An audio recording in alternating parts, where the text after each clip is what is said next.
първи път, като видях Иво, бяхме на една вечеря и когато ние влязохме на тая вечеря, цялата маса се тресеше от смях. Причината беше, че Иво разказваше една история.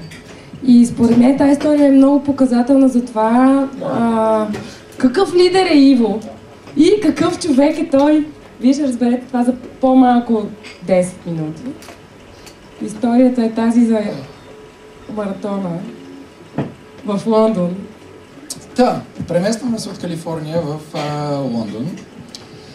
Няма 6-7 дена и аз виждам в нашия квартал, ние живеем в западен Лондон, виждам в нашия квартал целият разлепен Ealing Half Marathon.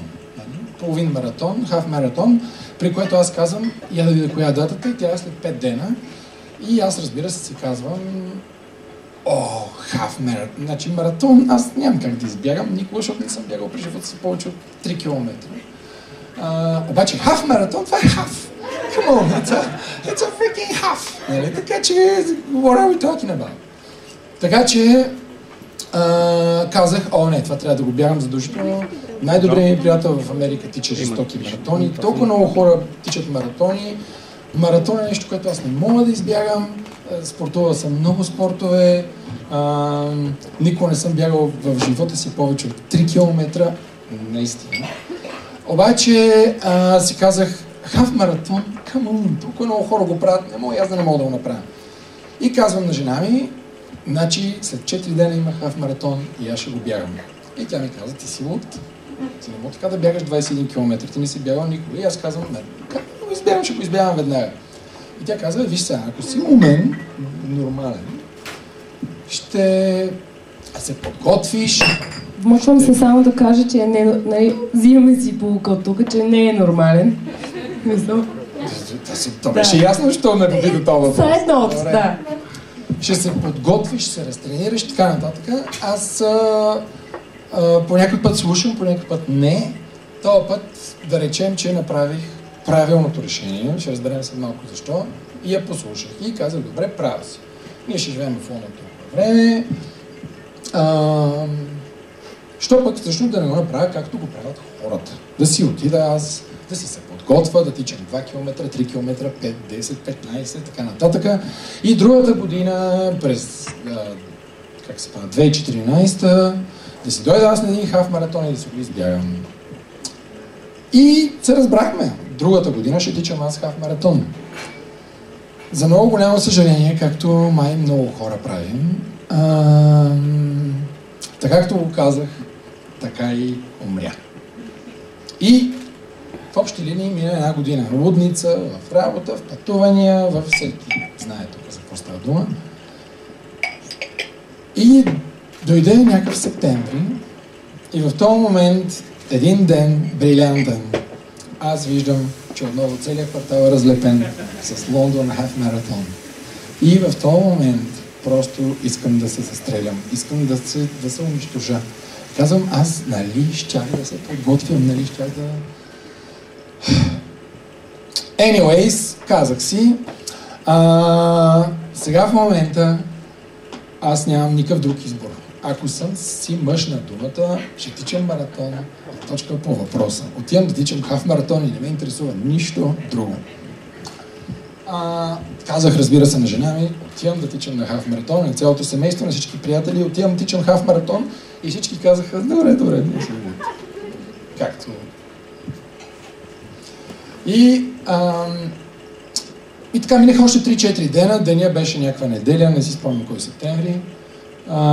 Ние предишната вечер имахме гости, разбира се, че както имаме гости, заминаха много бутилки вина. На другото сутрин се събуждам, боли ме главата и си казвам, аз трябва да ходя тичам на маратон. Едното единствено хубаво нещо е, че обикновено като спортувам, поне ми минава главата, така че това ще бъде perfectly fine. И оттам започна голямата трагедия. Ако случайно някога сте правили едно грешно решение, което води след следващо, слушайте следващите 5 минути какво става. Първо, разбира се, поглеждам какво ще бъде времето. И виждам, слънчево, 18 градуса. Това в Лондон, понеже по принцип се случва 3 дена в годината. веднага си казвам, ама ще изгора. И аз си взема анцук с дълъг ръкав и с дълги панталони, защото утре па ще ме бот ръцете. За тези, които някога са тичали повече от 3 км, тази история ще бъде много смешна. За тези, които са тичали под 3 км, много ви се моля, научете се нещо от нея.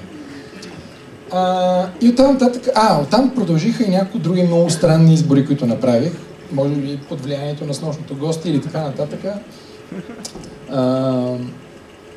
Слезах долу да се обуя, имам 3 чифта маратонки, които ме чакат обикновено, когато ходя да спортувам. И се замислих, и без това ще тичам 21 км. Защо си хъба новите? И без това ще ги изтръкам, няма да взема тия деца ми от 10 години, защото толкова някакво тичане и те ще станат на нищо и без това и после ги фърляме точка по въпроса. Обух старите маратонки. Взех колелото и казах на цялата къща, чао, отивам да тичам маратон, всички ми казаха. И аз заминах да тичам маратон, появих се там на регистрацията, където имаше 5000 души, които правиха неща, които, както се досещате, аз нямах никаква идея какво се случва там. Разбира се, имаше една врата, която трябваше човек да се регистрира и аз влезох и те ми казаха къде ти е регистрацията и аз казах нямам. И те казаха, как така нямаш, тук всички са регистрирани една, 2-3 години предварително и аз разбира се им казах, просто пътувам постоянно, трябва сега да се регистрирам. Те казаха, там е ония специалния бут и отивам там и те ми казват, регистрирани сте? Не. Защо? Нямах време. Добре, вие тичате ли? Сега, ако ми бях казал, че през живота си повече от 2 км и половина не съм тичал, е много ясно какво ще се случи, когато ти не си нормален, така че си заминавай тук. Така че казах, разбира се, че тичам. Постоянно тичам. В кой клуб тичаш? Аз казах, в София клуб. Това винаги върви. Ако случайно някога сте в трудна ситуация, София. Работи. И те ми така погледнаха ме, сега може и да изглеждам като някой, който мога да тича, но е факт, че не мога. И ми казаха, добре, дай 50 паунда, ето регистрирането, отиди там да се подготвяш, загрявай и такова. Аз си взех номера, лепнах си много гордо върху черния анцук и черната дълга фанела и трагедията е пълна. И отидох да видя сега какво правят всички хора и 5000 души тичат така, се загряват, правят някакви упражнения, които сега ти не са добре. Ще тичаме 20 км, тия се изморяват в момента. Ще не трябва всички да тия сили цял ден, тия просто не са добре. И аз, разбира се, отидох да видя какво става на масата, където имаше някакви неща за ядене. Не бях ял предишната вечер нищо, сутринта не бях закусвал. Това, което тия хора, които могат да тичат, могат да почнат да влизат в целия филм, какво съм направил аз всъщност. Аз после малко разбрах за тичането, или по-точно малко разбрах колко съм бил абсолютно ненормален да направя това, което съм направил. Отидох, взех 2 банана, защото си помислих, че магнезий поне ще ми мина главата от виното. И оттам нататък се огледах какво става. Няма да тичам, да подскачам с тия, които подскачат, защото знам, че ще се изморя.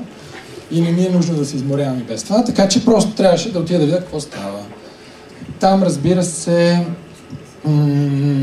хората бяха подредени по някакъв специален начин, който аз този начин разбира се, не го знам защо и какво е, но имаше едни табелки и пишеш 4 часа, 3 часа, 2 часа, 1 час, не знам си какво си. И аз отидох и попитах на един човек какви са тия часове. И той ми каза, това е за колко ще изтичаш халф маратона. Ти за колко го тичаш? Аз казвам, средно. И той вика ми, добре, отиди на час и половина и готово. И аз знам, че не тичам средно. Така че знаех, че час и половина е абсолютен абсурд. Нали? Поне човека беше много готин да ми даде някакъв такъв гейдж, аз да знам къде не трябва да бъда. Нали? Час и половина. И съответно си казвам, значи, принципно, щом средно е час и половина, аз никога не съм тичал, това означава 3 часа, more or less. Идвам си тук на 3 часа при цялата тълпа и ще си го тичам този халф маратон, ще си бъда супер щастлив, какво съм постигнал. Просто това ще бъде нещо много готино, което съм искал да направя и съм го направил и ще бъда супер хепи. И разбира се, отивам на 3 часа. Там на 3 часа виждам един дядо на 85 години. Виждам една майка, която е с количката и с детето си. Виждам някакъв пожарникар с пълно бойно снаряжение. Виждам, не знам, виждам някакви хора, които си казвам, трябва съм луд да тичам с тия. Това просто е пълна идиотщина. Аз тук няма да тичам. Това е ясно вече за мен, напълно ясно, че аз съм някъде по-напред в редиците. Няма как да не съм. Просто е невъзможно да не съм. Така че, разбира се, аз тръгвам по-напред. Отивам на 2 часа и половина, картинката е доста подобна, така че си казвам, тази цялата работа е ясна. Аз съм някъде наистина в час и половина. И да, тези, които се смеят по-силно, определено тичат, защото знаят какви глупости говоря в момента. И отивам някъде на около 2 часа, където там табелката 2 часа. И какво да видя? Там вече има някакви нормално изглеждащи хора, тези, с които аз си казвам, с тия мога да тичам, с тия мога да се свърша и да си зми. Така че си казвам, ето тук съм, и обаче има един огромен часовник, този, който преди малко вървеше. И той казва 10 минути. И върти брояч на обратно. И аз сега си казвам, 10 минути, какво се да тук? Само си губа времето. И ми озарява страхотната поредна уникална мисъл. Значи, ако някой случайно не е чул колко много прекрасни мисли съм имал в този целия низ от ивент, продължава прекрасната мисъл. Аз си казвам, я да видя кои ще бъдат шампионите. И оттам нататък си казвам, ако отида за 3 минути, all the way to the front. И оттам отида и видя кои ще тичат, кои са, сигурно ще има етиопци, може да има някой световен шампион, не че някой съм ги виждал, не ги познавам, после ще кажа, бях до него и така нататък. Селфи направи ли си? Моля? Селфи.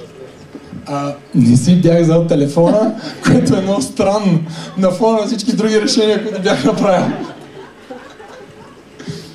Така че аз тръгвам напред. За всички хора, всички изглеждат там много странно. Тия хора, това им е нещо много сериозно.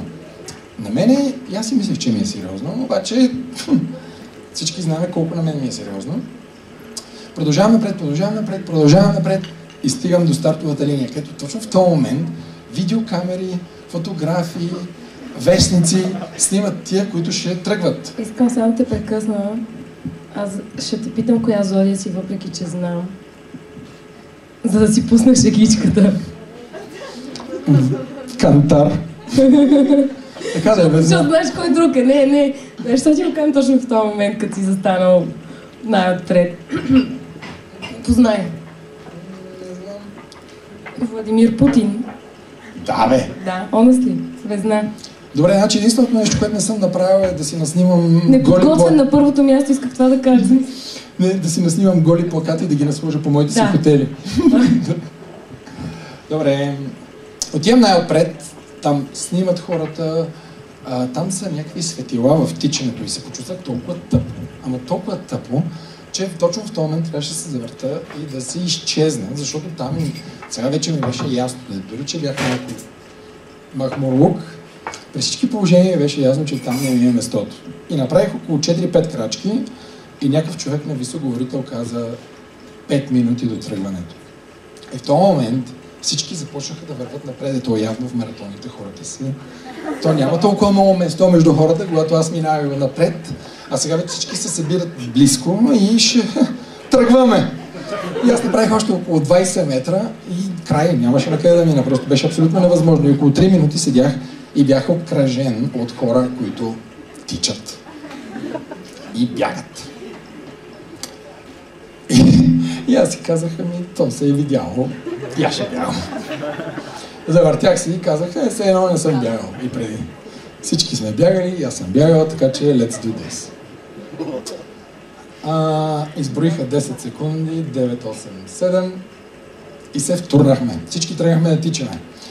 Значи, всеки беше много възпитан, много културен, тичахме, всеки внимаваше за себе си, тичахме с една така много добра за мен скорост.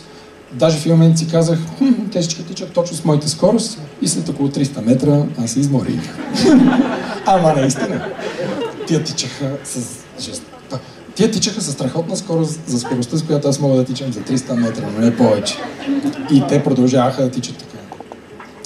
И в този момент аз си казах, сега тук нататък, то се е видял, че съм най-големия идиот на света. Какво правя тук? Обаче сега трябва поне някакси да мина най-отдясно, да не им пречи на хората. Те са дошли тук да тичат. Нали? Аз съм дошъл тук, въобще не знам защо съм тук. И какво се случи? Намерих си най-дясната част на пътеката. Отидох най-вдясно. Там наистина нямаше никакви хора и не пречех на никой, така че поне не развалих на никой маратона, което е прекрасно. Развалих си на мен много неща, но това ще го чуем малко по-късно. И започнах да намалявам темпото, защото аз наистина още около 200 метра и ще да спра.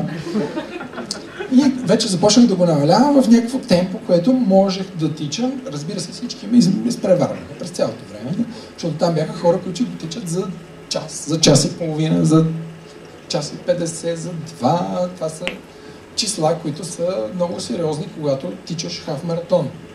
Аз си тичах, те ми изпреварвах. Вие влязах в някакво темпо, в което хората тичаха с темпо, което и аз мога да тичам.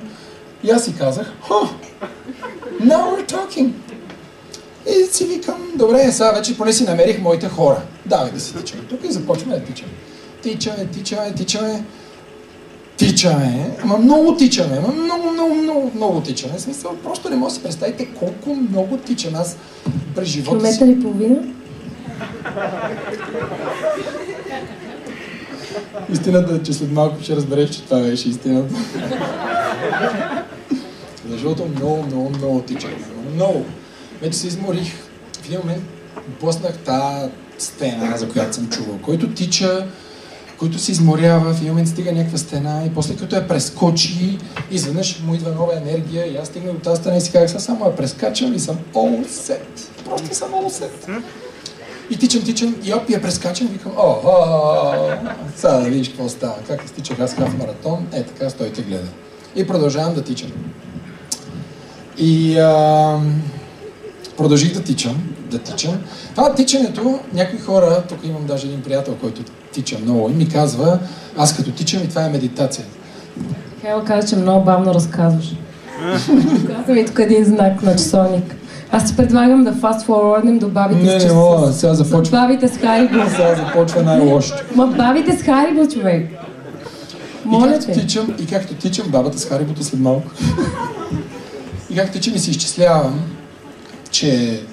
Михайло ще ме вълни като вълнащ. След малко очаквам от тук чаша. И си изчислявам, че ние вече сме минали половината маратон. И изведнъж се появява един стенд с вода. И аз викам, те са страхотни, на половината на маратона. Ти дават вода да пиеш, взимам вода, виждал съм по маратоните как го правят. Фъргам от чашата. И продължавам да тичам, въобще изглеждам като истински, макар че вече бяхме видяли някакви приятели от квартала и казаха, ти изглеждаш, че ще умреш. Аз наистина съм изглеждал, че ще умра. Продължавам да тичам, тичаме и така нататък. И в този момент влизаме в една права пътека, в която аз виждам, че от другата страна е пътеката, в която ще се финишира. Или поне ще минем, когато ще финиширам. И си казвам, тук още малко, завиваме, финишираме, ние сме вече сигурно на 18-тия километър. И в този момент виждам едни хора, които тичат с някакъв жесток спринт срещу мене. Така. И си казвам, не! Тия са тичали с тази скорост, откакто почнахме, защото бяхме между тях. И сега в момента тия са тука. И ако аз трябва много бързо да изчисля геометрично какво значи това, аз мен ме чака много голямо тичане. И докато си ги мисля тия неща, виждам една табелка Congratulations, you're halfway. Викам, какъв halfway бе, аз ще умра тук, какъв halfway? Аз съм стигнал до половината и просто до 11 км не знам какво ще става. И в този момент аз усещам, че ме болят колена, крака, всичко. Вече не знам на кой свят съм. И си казвам, аз трябва да направя нещо. Отказа ли си? Worse. По-лошо. Аз си казах, Сега ако вратне тук и тръгна да тичам с тия, ще спеста сигурно някакви километри. Явно няма тичам с тях, но ще се правя, че нещо съм се навехнал и ще куца. И ще свърша този маратон, защото явно иначе няма го свърша. Е така, не ме гледа тук, няма никой, те англичаните и без това не гледат. И в момента, в който си го казах, направо ме изгърмя нещо в главата, което не мога да ви го обясня даже какво е. Но просто някакъв глас, като... Нали, това беше дяволче, като седи и вика, завърти, завърти, завърти. И като че другата страна ми казва, ти си ненормален. Ти си просто ненормален.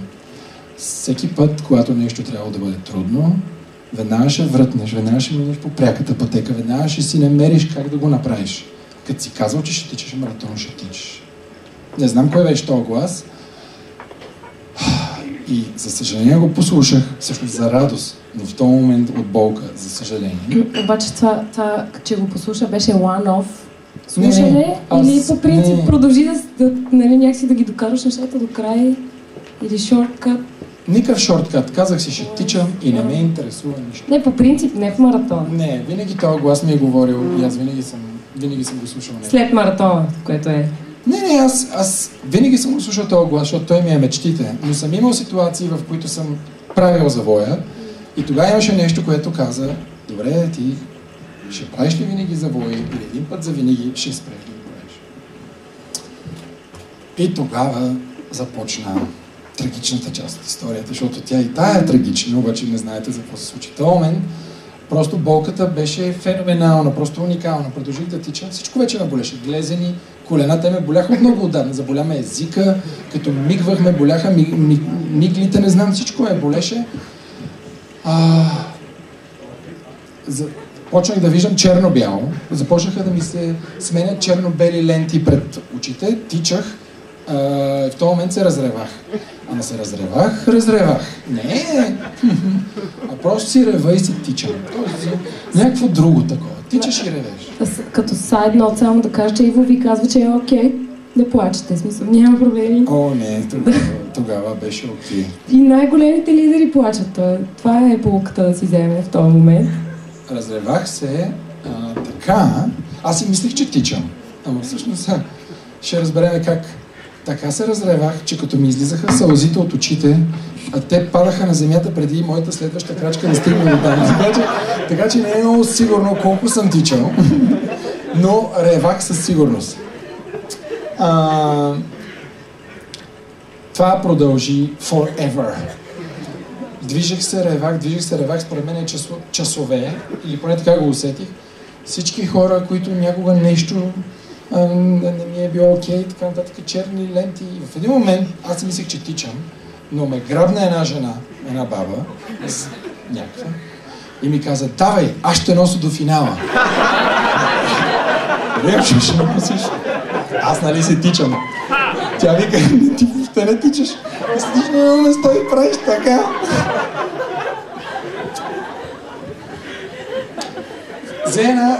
Видях някаква ръка, с пълна с някакви шарени неща, изглеждаше странно, притеснително, и просто ми ги засили към устата, директно ми ги сложи, така ми затвори, каза гълта и продължава да тичаш и ме носеше много дълго време.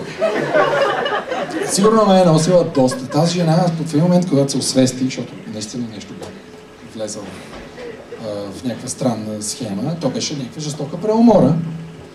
Тази жена, като я видях кой ме носи, си казах, олени, тя ще я убия тази жена, ще я унищожа. И просто казах, добре, аз ще тичам, на мен носи само, защото сега не искам тук още хора, освен аз да умираме тази днеска. Така че продължих да тичам. Тичах. Изпревариха ме дядото. Майката с количката.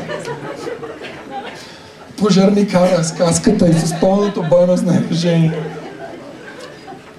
Не ме изпревариха всички, но ме изпревариха всички, с които аз си казах в началото. Стига ще тичам. И стигнах до последните 400 метра. Истината е, че продължих да тичам и продължих да стигна до края. 21 км. Аз не бях тичал повече от 3 км през живота си. Последните 400 метра аз тичах напред, а финиш лайна се отдалечаваше назад. Бях напълно дейлужено, напълно на 100% дейлужено. Не знаех въобще къде съм. И когато финиширах, никога няма да забравя, един човек дойде и ми каза, получаваш медал. И ми го сложи. И аз казах, какъв медал, да не си добре. И след него дойде един друг с нещо като грамота. И аз викам, добре, ще се правя на културен, ще взимам каквото ми дават вече, хода поне. И този ми каза, ето ти регистрация за следващия хаф маратон в съседния квартал. Това е единственото лошо нещо, което не направих този ден, да му кажа точно какво си мисля за него. Но в общи линии спрях, седнах. Изтичах маратона всъщност за 2 часа и 34 минути, така да е хаф маратон, извинявам се. Тие, с които бях започнал, те го свършиха за 59 минути, са някакви шампиони, невероятни, разбира се. Моето време, после като го прегледах за него, който никога не е тичал, всъщност не е било толкова лошо. И въпреки, че беше най-голямата идиотия, която съм правил в живота си, всъщност бях доста горд.